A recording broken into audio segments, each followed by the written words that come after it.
Hey guys, welcome back. In this video, I'm going to be touring the last part of my garden here in February 2023. I'm in Zone 9B here in Tampa Bay, Florida, and this is the front yard of my foodscape that I call it. So I'm only going to show half the yard in the front today because I don't really think much has changed on the other side and there's not much to show. So let me turn the camera around and I will show you the rest. Okie doke. So here is my driveway and then the one side of my front yard. It's a little shady right now, so you'll have to bear with me. Here is the garden bed by the sidewalk. There is mostly coneflower in this garden bed. There's some leftover mums from the fall that have kind of hung on, but I'm gonna cut those back. And then this is a coneflower that's about to bloom. Well, it is blooming. It's about to be fully open. So this will be, again, an herb. It's kind of like an herb garden bed. I'm growing the calendula, or the coneflower. I'm gonna put basil back in here for one more year and see how it does in the shade. It did pretty well last year, so we'll do that again. Probably pop some more annuals. The sunflowers didn't do well here, so I'm just trying to think outside the box of what I can put in here. But I like my neighbors to be able to take from this area, so I thought about herbs would be pretty good.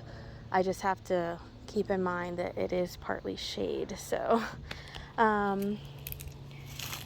here is my miracle berry tree, and with a miracle it will come back. It's not dead. I just think it needs to be warmer. They are a subtropical plant and I cooked it. It would have probably been better off if I had not put the heat lamp on it in the freeze, but I did. So that's why it looks like that. Not from Mother Nature, but from me. So, like I said, it's not dead. It's still pliable. It's still got green growth underneath the bark. But we'll just have to wait and see. So over here is my cabbage, carrots, peas, onions, leeks, garlic bed. I have these green cabbages are starting to head up. This bed, everything is smaller than in the back. The carrots are doing pretty well. Those don't seem to require as much soil fertility as the other things, but this is a new bed, and like I mentioned last time, it takes a while to build up your soil. So I'm doing all organic, just layering on organic matter, composting the leaves in place. I chop down the summer's crop and just let that decompose in place as well. Add some good organic nitrogen-based fertilizer. And then, yeah, so it just kind of does its thing. There's lots of carrots that are actually, they're getting some size on them. Me and my little nephew came out here and picked some the other day. I was thinning some out and I was able to thin them out and retransplant a few of them. So don't think you can't transplant carrots, because that's a myth. You can. A couple of these are doing really poor. They were full of aphids, but I left them alone, and now all the aphids are dead.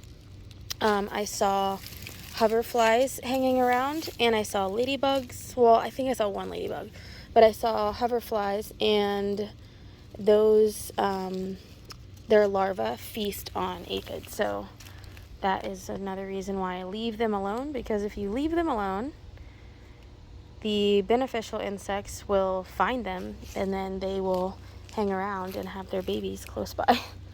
So my sweet peas are finally starting to put off flowers.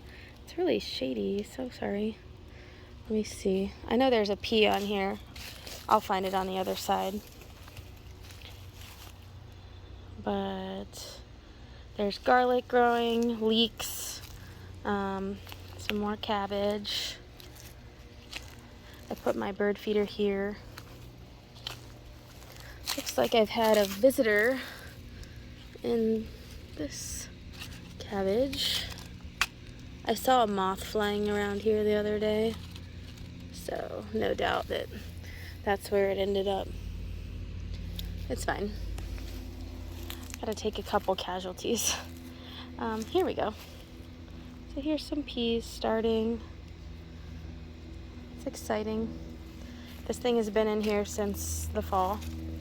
It's starting to get, I think, some kind of mildew, but I'm not gonna do anything about it. I'll get what it gives me and I will replant for the spring soon enough. Let's see. So that's that bed. I think it's pretty and it's not like everyone else's, which is why I like to do this, because it's different. In this little bed I have muley grass. I have two muley grasses, one here and one over there. And in this pot I have tulips. I overwintered these tulips as well as the ones in the backyard, and these ones are just a tiny bit more ahead, and they're doing really good. So I'm hoping they flower. I chilled them for a long time in the fridge, so we will see. So here's my viburnum hedge. It's in full bloom still. It smells really pretty. It's so sweet. I think it's sweet viburnum is the cultivar of it. Let's see. Oh, it's so bright right now. So this bed I kind of am about to redo. So I took a bunch of pots out, and there was some amaryllis in here. I took that out. It needs to look more cohesive. So what I'm planning to do is, once all of this, these greens are done for the season, some of them probably will flower, which I like that cottagey look when those go to flower. I'm going to compost this whole area. So this whole bed will be one continuous thing. Right now it just looks disjointed with just the stuff planted in the front.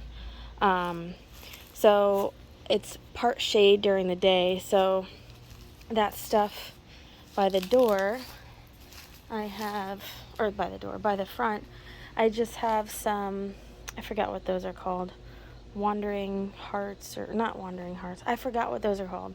They're like a little begonia or something, but they're trailing houseplant, but I thought they'd be a good ground cover. I'm not too keen on house plants like that coming out in the yard, but they were so nice, I kept them. And then this is a Florida, sorry the sun is so bright, a Florida peperomia. That is native and it does well impart shade. And then this was a gift, this fern was a gift from my daughters for Mother's Day a couple years ago, so that's staying. And then another couple ferns here. And then what I'm going to do is I'm going to get a couple oak leaf hydrangeas and put them around this perimeter. And then I have a beautyberry there, so that is going to be like the bush layer. And then I'm gonna layer around it with some shorter things, kind of like I did under the tree by the mailbox. So it'll have a much more full look. And then on the edges is where I will keep the flowering things and the shorter things. This is a rose that you can barely see in the video because I cut it all back, but I put it back in its trellis and replanted it. It was further in the shade. So walking over here, I will get out of that glare of the sun. I cut back my Confederate jasmine so it's more tame. I cut back my cranberry hibiscus. And look, I have some coreopsis blooming. They're the first wildflowers blooming, other than the salvia that blooms all the time, which there's some of that back there. But so this border on the edge will stay mainly wildflowers and blooming things, because I do like the cottagey look up here that it has in the summer. But it just looks too not together. You know what I mean? But it is still a foodscape. I have leeks growing and red mustards. This is green curly mustard. I have carrots. So these are all things except the leeks. I mean, the leeks will flower too, but I'm gonna eat those because I love leeks. But everything else is here mainly to go to flower and to go to seed, because I will eat the red mustards, but I do love the look they give when they flower. So those are here for that purpose. And then along the back there is some, this is another coreopsis, but all of that is yarrow, and that's the native medicinal yarrow. So all of that will flower hopefully this year. Another blanket flower blooming. They're so pretty, but they are kind of crazy. And then my coral honeysuckle is blooming all the time, but it's coming up to spring where it's gonna bloom non-stop, which is super nice.